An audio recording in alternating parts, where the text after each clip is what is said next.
যারা সাংবাদিক বা মিডিয়ার লোক আছে তাদেরকে জায়গা করে দেন। শুনেন, আপনি তো দেখতেছেন বলতেছিলাম এই যে চন্দ্রপুর বাজারে, আমি কিন্তু আস্তে আস্তে কয়েকটা কথা আপনাদের উদ্দেশ্যে বলবো, গরম কথা না, তথ্য ভিত্তিক আলোচনা, তথ্য ভিত্তিক কথা।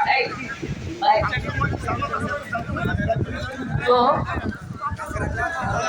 দুই দফা দাবিতে চন্দ্রপুর বাজারে কোরআন অবমাননা করার যে প্রতিবাদ সমাবেশ, আসলে আমি একটা কথা না বলে পাচ্ছি না, এই প্রতিবাদ সমাবেশ কেন? সুবহানাল্লাহ, মহাগ্রন্থ আল কোরআন অপমানিত হয়েছে। আফসোসের বিষয়, পরিতাপের বিষয় যে আমি যে গ্রন্থের কারণে, যে আল্লাহর কারণে আমি ইমানদার, যার কারণে আমি নামাজ পড়ি, যার কারণে আমার জীবন সবকিছু বিলীন করে দিতে চাই, কোরবান করে দিতে চাই, আর সেই কোরআন আমার আপনার সামনে পদদলিত করতে হবে। তাও কি একটা মুসলিম সংখ্যা গরিষ্ঠ রাষ্ট্রে কথা আসে, পাবলিক দিয়া মত করে মানুষের বাড়ি ঘর ভেঙে চলে দেয়, প্রশাসনের লোকেরা এই ধরনের কথা আমাদেরকে শোনায়। আমরা বলি, দেখেন আপনার ঘর বাড়ি ভাঙচুর হয়েছে, ওইটার জন্য আপনার অন্তরে সিম্পেথি আসে, দরদ আসে। কোরআন অবমাননা হয়েছে, এই জন্য আপনার অন্তরে দরদ আসে না? যদি বলেন ঘর বাড়ি ভাঙচুরের দরদ আমার বেশি, তাইলে বুঝতে হবে আপনার পরিচয় ঈমান না মুনাফিক। একবার স্পষ্ট, আল্লাহর কোরআন অপমানিত হয়। আমি জিজ্ঞেস করতে চাই, যারা এই কথা বলেন, আপনার বাবাকে যদি কেউ ল্যাংটা করে দেয়, আপনি বলেন আপনার কি ওই সময় বিবেক বুদ্ধি থাকবে? আপনি কি ওই সময় চিন্তা করবেন যে আমার বাবারে চন্দ্রপুর বাজারে ল্যাংটা করছে, আমি সাংবাদিক সম্মেলন করব, কিংবা কি বলে একটু প্রতিবাদ জানাবো, কিংবা অন্যজনের কাছে বিচার দিব? যদি জাওরা না হয়, অরিজিনাল সন্তান হয়, সাথে সাথে দৌড়ায়া যাবে, কেন আমার বাবাকে উলঙ্গ করা যাবে? তার মানে যদি ঈমান থাকে, কোরআন কেন অপমানিত হইল, আগে সেই কারণ উদ্ঘাটন করতে হবে। আবার বলছি, কোরআন কেন অপমানিত হবে, দ্বীন কেন অপমানিত হবে, সেই কারণ উদ্ঘাটন না করে যদি কেউ বাড়িঘর কেন ভাঙচুর হলো, সেই জন্য জবাবদিহিতা করতে চাই, আমি বলি হুজুর তো নেত্রকোনায় কর্মসূচি ঘোষণা করতে দেখেন, আমি তো আল্লাহ মাফ করো, আমরা তো মুদির সাথে খেলাই, হাসিনার সাথে খেলছি, তো হাসিনার মুদির সাথে খেলছি, বার হাতটাই আইনা এই আঞ্চলিক প্লেয়ার বানেন না। তো যদি আপনাদেরকে বলি এদের বাড়িঘর ভাঙচুর করেন কেন, কোরআন যদি আর অবমাননা করার দুঃসাহস দেখায়, প্রশাসন যদি বিচার করতে ব্যর্থ হয়, প্রশাসন যদি আইনানুগ ব্যবস্থা গ্রহণ করতে ব্যর্থ হয়, হাসিনার মস্তক যেমন ইসলামের বিরুদ্ধে যাওয়ার কারণে মস্তক কাঁপায়া পালা যাইতে বাধ্য করেছি, যদি ইসলাম বিরোধী অবস্থান এই সরকার নেই, ডাক্তার মোহাম্মদ ইউনূসের তত্ত্বাবধানে আমরা নারায়ণ বলছিলাম। এই সমস্ত মস্তক আগামীতেও যদি ইউনূসের পরেও যদি কোনো ক্ষমতাসীন ইসলামের বিরুদ্ধে, কোরআনের বিরুদ্ধে অবস্থান নেয়, এই মুনাফিক নেতাদেরকে লাঠি দিয়া বাংলার জমিন থেকে বিদায় করা হবে। এই নেতারা হলো মুনাফিক। নেতারা কি? বেশিরভাগ আকসার গণতান্ত্রিক রাজনৈতিক নেতা হলো মুনাফিকে জড়িত। এরা মুখে সামনাসামনি এক কথা বলে, ভোটের জন্য আড়ালে গিয়ে আরেক কথা বলে। যদি আন্তরিকভাবে এই অঞ্চলের নেতৃত্ব চেষ্টা করতো যে বিষয়টা যাই হয়েছে না হয়েছে শেষ করে দিই, শেষ করতে কি হইতো না? আমরা বলি, শুনেন, আপনারা বলেন যে হুজুর আমরা রাষ্ট্রীয় দায়িত্বশীল প্রশাসনের লোক, আমরা আছি, কোরআন, আমরা মুসলমান, কোরআন অবমাননা হলে আমাদেরও অন্তরে লাগে, আমি বিশ্বাস করলাম, আপনাদের কথা আপাতত বিশ্বাস করলাম, কিন্তু একটা কথা মনে রাখবেন, আপনি যদি কোরআনকে ভালোবাসতেন, আপনি যদি এই উম্মতের পালস বুঝতেন, তাহলে ওই বাড়িঘর ভাঙচুর হওয়ার কথা বলতেন না। ভাই আপনি বলেন, এই যে মহিলার বাড়িঘর ভাঙচুর হয়েছে, এটা কি কোরআন অবমাননা না হইলে হইতো না হইতো? তার মানে বোঝা গেল কোরআন অপমানিত হয়েছে, এই জন্যই মানুষ ক্ষুব্ধ হইয়া সহ্য করতে পারে নাই। সকলের আবেগ, সকলের জোশ একরকম না। একটা কথা বলে যায়, এটা স্রোতের বিপরীত হয়ে যাবে, তবুও বলতে হয়, আমরা যেহেতু দায় আমাদের জানাইতে হয়। কোরআন অপমানিত হইলেও কারো বাড়িঘর ভাঙচুর করা যাবে, করবে না, এটা হুজুররা আছে, ওলামাইরা। কিন্তু আমরা তো ইচ্ছা করে করি না। যখন এরকম ঘটনা ঘটে যায় আমরা ফিরাই দিও ভাই, ফিরাই হোক, তখন অবস্থা থাকে না। আমরা চাই না কোরআন যে অবমাননা করছে সে শাস্তি পাক। ঘর বাড়ি এলাকা এগুলা ভাঙচুর করার পক্ষে আমরাও না। তারা বলে হুজুর আপনারা মানুষ যদি এইভাবে ক্ষুব্ধ হইয়া সব করে ফেলে তাহলে আমাদের কাজটা কি? এরা বলে হুজুর মত কইরা মানুষ যদি সব করে ফেলে তাহলে আমরা প্রশাসনের দায়িত্বে আছি, আমাদের কাজটা কি? আমি তাদের বক্তব্যগুলো, যুক্তিগুলো, কিছু কথা বলতেছি তাদের বিষয়গুলো। দেখেন, হাসিনা 17 বছরে প্রশাসনের প্রতি, পুলিশের প্রতি মানুষের আস্থা শেষ হয়ে গেছে। মানুষের আস্থা নাই আপনাদের প্রতি, এটা হলো বাস্তবতা, রিয়েলিটি, অস্বীকার করার সুযোগ নেই। মানুষ যদি জানতো যে কোরআন অবমাননা যে করছে তার শাস্তি হবে, তার কঠিন থেকে কঠিন শাস্তি হবে, আমি চ্যালেঞ্জ করে বলতে পারি মানুষ আইন নিজের হাতে তুলে নিত। কিন্তু শাস্তি তো হয় না। এই 4 দিন পরে এখান থেকে ছুটে চলে আসে, আবার দাম্ভিকতার অহংকার দেখায়। আমি বলি বাড়িঘর ভাঙেন কেন? দাম্ভিকতার অহংকার দেখায় পাহাড়টার মাটিতে চলে। আপনাদের কি করে জানাই? আপনাদের কি গুড় দাঁড়ায়? আপনারা কি পুরুষ না? হাত পা ভেঙে ঘোরা করেন। আমরা হুকুমের আসামি হবো, সমস্যা আছে? হাসিনার বিরুদ্ধে রাষ্ট্রদ্রোহের মামলা খেয়েছি, আর এই সমস্ত বাগাতার এই সুনকে বুড়ি মামলা খেয়ে এগুলো প্রভাব করে আপনারা ওগুলো করবেন, বাড়ি ঘর ভাঙচুর করেন না। আমি বলি, এই তো এখানে কিছু দাবি দেওয়া হয়েছে, আমি বলি যে আগামী হুজুররা যে ঘোষণা দিয়েছেন এই সময়ের মধ্যে যদি এই মামলাগুলো তুলে নেওয়া না হয়, ক্ষমা না চাওয়া হয়, আমি বলি আন্দোলন হবে ওসি এবং ইউনুর পদত্যাগের দাবিতে। এরপরে এটা যে কোন দিকে যায় এটা আমরা বলতে পারি না। শুরু হবে ওসি এবং যদি কোনো একটা ভাইকে গ্রেফতার করা হয়, যদি এই মামলার এফআইআর নেওয়া হয়, তাহলে আমরা চুপ করে থাকবো। আমরা আপনাদের পাশে থাকতে চাই, সমস্যাটার সমাধান চাই, মৌলিক সমাধান। দেখেন, ওই মহিলা যারা কিনা এই কাজগুলোতে জড়িত, ওই আপনারা বলেন এই লোকটা পাগল, আমি বলি পাগলের হাতে কোরআন শরীফ দিল কি? ঠিক। পাগল অপরাধী নয়, পাগলের হাতে কোরআন দেওয়াটা অপরাধ। ঠিক। আমি প্রশাসনের বাইরেকে জিজ্ঞেস করতে চাই, আজকে যদি পাগলের হাতে একটা রামদা দিত আর আপনার বাবাকে ওই পাগল কূপ দিয়ে হত্যা করে ফেলতো, আপনি কি বলতেন এই লোকটা পাগল, ক্ষমা করে দেই? বলতেন ক্ষমা করে দেই? তার মানে পাগল কূপ দিয়ে একজনকে, আপনার বাবাকে, ভাইকে হত্যা করে ফেললে আপনি ক্ষমা করতেন না, বরং যারা পাগলের হাতে রামদা দিয়েছে আপনি তাদের বিরুদ্ধে ব্যবস্থা নিতেন, এমনকি আপনি হয়তো ওদের বাড়ি ঘরে আগুন জ্বালাই দিতেন। তাইলে আপনার বাবা কিংবা আমার বাবা, আপনার ভাই কিংবা আমার ভাইয়ের ইজ্জতের চাইতে আল্লাহর মহাগ্রন্থ কোরআনের ইজ্জতের দাম দিব নাকি? আপনাদের মুনাফিকি চরিত্রের কারণে আপনাদের কাছে কম থাকতে পারে, আমাদের কাছে কম। আমার কোরআন আমাদের সিনাই, কোরআনকে আমরা ভালোবাসি। আমরা পাবলিককে বলি না তোমরা সকলের বাড়ি ঘরে গিয়ে হামলা করো, ভাঙচুর করো। আমরা যেটা হয়েছে এটা শেষ চাই।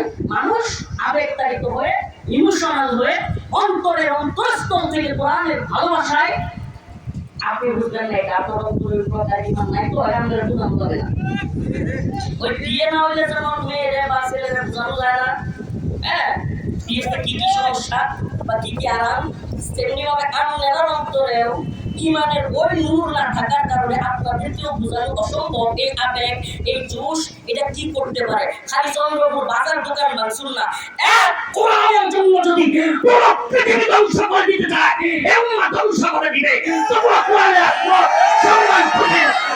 নারে তাকবীর, নারে তাকবীর। ইসলামের শত্রুরা, এটা আপনারা বুঝবেন না। এই একটা দোকান আর একজনকে নয়, যদি কোরআনের আজমতের জন্য, দ্বীনের জন্য, কোরআনের জন্য পুরো পৃথিবী ধ্বংস করে দিতে হয়, পুরো পৃথিবী এই উম্মাহ ধ্বংস করে দিয়ে হলেও কোরআনের ইজ্জত উম্মতে মুহাম্মাদি রক্ষা করবে। অতএব আপনাদের আমার পাশে থাকতে চাই। আমি ব্যক্তিগতভাবে ওনারা যখন আমার কাছে গিয়েছেন আমি এগুলো জানতাম না, অনেক দেরি করে অসেকুলার রওয়ানি ভাইয়ের মাধ্যমে একটু শুনছি, পরে এই ওনারা গেছে কয়েকজন। আমি শোনার পর থেকে আমাদের নেতৃত্বরা যারা প্রশাসনের সর্বোচ্চ কর্মকর্তা এবং রাজনৈতিক বিভিন্ন দলের সর্বোচ্চ নেতৃত্বরা, নাম বলতে চাচ্ছি না, ওনাদের সাথে আমি দীর্ঘ সময় কথা বলছি, যোগাযোগ করছি। ওনারা আমাকে গতকালকেও আশ্বস্ত করেছিলেন, হুজুর আমরা এটা নিয়ে বসবো, এটা যেন আর অন্য কোনো দিকে মোড় না নেয়, আমরা এটা নিয়ে বসবো, বসে এটা সমাধান করবো। সুন্দর আলোচনা চলতেছিল। আমি এই পক্ষকে বলছিলাম, হুজুর সহ আমরা সবাই থাকি, মুফতি নায়েক আছেন, হুজুর আছেন, মাওলানা আব্দুল কাইয়ুম দাওয়াত বারকাতুহু আছেন, আরো ওলামায়ে কেরামকে নিয়ে বসে একটা সুন্দর সুরাহা, সবার সামনাসামনি হলে কিন্তু মনোমালিন্য দূর হয়, কষ্ট দূর হয়। ওরা যদি দুঃখ প্রকাশ করতো যে আমি ভুল করছি, কাজটা ঠিক হয় না, আমরা বুঝতে পারি না, হয়তো বিষয়টা সমাধানের দিকে যেতে পারে। কিন্তু তাদের নাকি একটা মেয়ে আছে, সাংবাদিক পরিচয় দেয়, সাংঘাতিক। যদি আমি বলি শুনেন, আপনারা যারা ওই পক্ষে আছেন, আল্লাহর হস্তে তওবা করেন, আমরা আপনাদের ভালো চাই, আমরা আপনাদের কল্যাণ চাই, আপনারা তওবা করেন, ফিরে আসেন, আপনারা মুসলমান হিসেবে জান্নাতে যান, আমাদের কোনো আপত্তি নেই। আমরা আপনাদের ক্ষতি চাই না, আমরা আপনাদের ভালো চাই। আপনারাও মুসলিম হিসেবে মুসলিম পরিচয় বাঁচেন, এটা আমাদের চাওয়া। অতএব ওই মেয়েটা যে কিনা এই দেহায়াপনায় লিপ্ত, তার গার্ডিয়ানদেরকে বলবো এই অশ্লীলতা থেকে ফিরায় আনেন। এই মেয়ে জাহান্নামের পথে দৌড় মারছে, দৌড়। ওরে বাঁচান, ওরে বাঁচান, ওরে থামান। আর যদি না থামান, আপনাদেরকে বলি আমাকে পরিচয় দিয়েন, সে কোথায় থাকে, কি করে আমাকে জানায়। আর আমি শেষ কথা বলে যাই, আপনাদেরকে আমরা থ্রেট দিচ্ছি না, আপনাদেরকে আমরা হুমকি দিচ্ছি না, আমরা আমাদের ঈমানি অবস্থান থেকে আমাদের আবেগ প্রকাশ করছি। এটা কিন্তু হুমকি মনে করবেন না, উলামায়ে কেরামের এই কর্মসূচিকে কেউ ধমকি মনে করবেন না। যদি প্রশাসনের কেউ মনে করে হুজুররা আমাদেরকে হুমকি দেয় না, আমরা হুমকি দিচ্ছি। আপনারা আমাদের আবেগের জায়গাটা, কোরআনের প্রতি আমাদের মুহাব্বতের জায়গাটা অনুধাবন করবার চেষ্টা করেন। আমরা আপনাদের পাশে থাকতে চাই। আমরা সহাবস্থানে বিশ্বাসী। ভিন্ন মত, ভিন্ন পথের লোক থাকবে একটা সমাজে, একটা রাষ্ট্রে, এটা স্বাভাবিক। কিন্তু আমরা আমাদের সহাবস্থান বজায় রাখতে চাই, কিন্তু এই সহাবস্থান আমাদের কোরআনকে অপমানিত করে নয়। এটা মনে রাখবেন, এটা মাথায় রাখবেন। আপনারা সমাধান করুন। এই জনগণ যারা এই কাজ করেছে তাদেরকে লক্ষ লক্ষ টাকা মামলা দিয়া বাণিজ্য করবেন, মামলা দিয়ে গ্রেফতার করে নিয়ে ভয় দেখায়া মবের বিরুদ্ধে অ্যাকশন নিয়ে মনে করবেন আরে মব কি দেখছেন, হাসিনার গণভবন পর্যন্ত মানুষ আগুন জ্বালায় দিচ্ছে, মব দেখেন নাই। এই মব এগুলো ভারতের র এর প্ল্যান। র, এই মব শব্দটার আবিষ্কার হলো র। কে? র। এটা কেউ জানেন না। র বাংলাদেশে এটা পুশ করছে। এখন এদেশের সেলিব্রিটি, এলিট, বিভিন্ন আওয়ামী লীগ নেতা, বিভিন্ন সুশীল, বাংলা প্রগতিশীল, এরা দেখবেন এই শব্দ মব ইউজ করে। কেমন? কারণ আওয়ামী লীগ যাতে ঠিক মতো পিটানি না খায়। মব মব বলতে বলতে এখন এমন অবস্থা হয়েছে না যে পাবলিক কোনো কাজে যাইতে এখন আগের মতো স্বাচ্ছন্দ্য বোধ করে না, হয়েছে না? দেখেন, খেয়াল করবেন, সাংবাদিক ভাইরা আছেন, দেখবেন যে মানুষ এখন আর নিজে নিজে কোনো কাজ করতে উৎসাহিত হয় না। কারণ কি, মব মব বইলে মামলা দেওয়ার একটা ইয়া শুরু হয়েছে। তো এই মব বলতে কিছু নাই। মব হলো সেটা যেটা আইন ব্যবস্থা নেওয়ার পরেও, আইনানুগভাবে ব্যবস্থা নিচ্ছে, সব করছে, তারপরেও মানুষ অতি উৎসাহী হয়ে কিছু করলে এটা অবশ্যই ঠিক না। কিন্তু যদি আল্লাহর কোরআন অপমানিত হয়, দ্বীন অপমানিত হয়, আপনারা মব বললে আমরা চুপ থাকবো না। আখিরি কথা, শেষ কথা, উলামায়ে কেরাম কর্মসূচি দিয়েছেন। আল্লামা আব্দুল কাইয়ুম দাওয়াত বারকাতুহু, মুফতি তাহের কাসেমী দাওয়াত বারকাতুহু হুজুর, ওনারা যেভাবে বলবেন, আমি রফিকুল ইসলাম মাদানী শত ব্যস্ততার পরেও আমি একটা কর্মসূচিও ইনশাআল্লাহ মিস করার চেষ্টা করব না। ইনশাআল্লাহ। আমি আছি আপনাদের সাথে, আপনারা থাকবেন তো? ওলামায়ে কেরাম যে কর্মসূচি দেয়, যদি নেত্রকোনা অচল করে দিতে হয়, সেই কর্মসূচিতে ওরা কি আছেন তো? ইনশাআল্লাহ। ইনশাআল্লাহ। আজকের এখানে হাজার হাজার জনতা বাঘাটায়, অন্যান্য থানায় গেলে মনে হয় আমাদের ডাক দিলে লোক আসবে না। নেত্রকোনা জেলার অন্যান্য থানায় যদি আমরা ঘুরে ঘুরে কোরআনের দরদ বুঝাই, মানুষ মনে হয় আসবে না। নেত্রকোনা জেলার হাজার হাজার নয় লাখো জনতা নিয়ে নেত্রকোনার রাজপথ অচল করে দেওয়া হবে। অনেক আন্দোলন করেছি ঢাকায়, বিভিন্ন জায়গায়। আমার নিজ জেলায় আন্দোলন করার পরিস্থিতিতে দয়া করে প্রশাসনকে বলবো, দায়িত্বশীলদেরকে বলবো, আমাদেরকে নিয়ে যায় না। নিজের জেলায় আমরা নিজের জেলায় এত বড় কর্মসূচি দেওয়া, এটা আমরাও চাই না। আমরাও চাই না, আবার বলছি। কিন্তু দয়া করে কোরআন যাদের মাধ্যমে অপমানিত হয়েছে তাদেরকে বলে তোমরা মামলাগুলো তুলে নিয়ে প্রকাশ্যে ক্ষমা চেয়ে ফেলো। তারাও ক্ষমা, তারাও যারা কিনা ইয়া করেছে, ভুল বুঝাবুঝি হয়েছে, তারাও এটা নিয়ে কথা বলবে। কথা বলার যতটুকু জায়গা আছে তারাও বলবে। যদি তাদের পক্ষ থেকে বেশি হয়ে থাকে তারাও সেটা বলবে। কিন্তু তোমরা বাড়াবাড়ির পর্যায়ে যায় এটার কোনো সমাধান পাবা না। যদি মনে করো যে আজকে কত তারিখ জানি, 23 সেপ্টেম্বর হুজুরারে ডাক দিছে, হুজুরা মাহফিল যেমনে করে মনে হয় কিছু হাদিয়া তুলফা দিছে, অনেক দূর থেকে হুজুরা মনে হয় আসছে গাড়ি ঘোড়া নিয়ে। আল্লাহকে সাক্ষী রেখে বলছি, 1 টাকার জন্য এই জায়গায় আসিনি। আল্লাহকে সাক্ষী রেখে বলছি, এরা 1 টাকা হাদিয়া দিতে চাইলে এদের প্রতি আমি রাগান্বিত হয়ে উল্টা হাদিয়া ওদের দিকে ফিরতে পারি। আল্লাহ কোরআনের ইজ্জতের জন্য আসছি, একবার না, প্রয়োজনে বার হাতটাই 100 বার। অতএব যদি মনে করেন ওই ভূত কেউ ঢুকাইয়া দেয়, হুজুররা আজকে আসছে কালকে কি থাকবে, বাইরে আমাদের জীবনটাই তো কোরআনে চলবে। আপনি বুঝবেন না, এটা আপনি বুঝবেন না। আমাদের শত ব্যস্ততা, হাজারো ব্যস্ততা, আমার বাচ্চার অসুস্থতা, আমার পরিবারের কেউ মারা গিয়েছে, আমার নিজের অসুস্থতা, কিংবা বাংলাদেশে অনেক বড় কিছু হয়ে গেছে, তার চাইতেও আমার কাছে বড় আমার কোরআন। অতএব ভাইবা চিন্তা বুঝে শুনে কাজ করবে।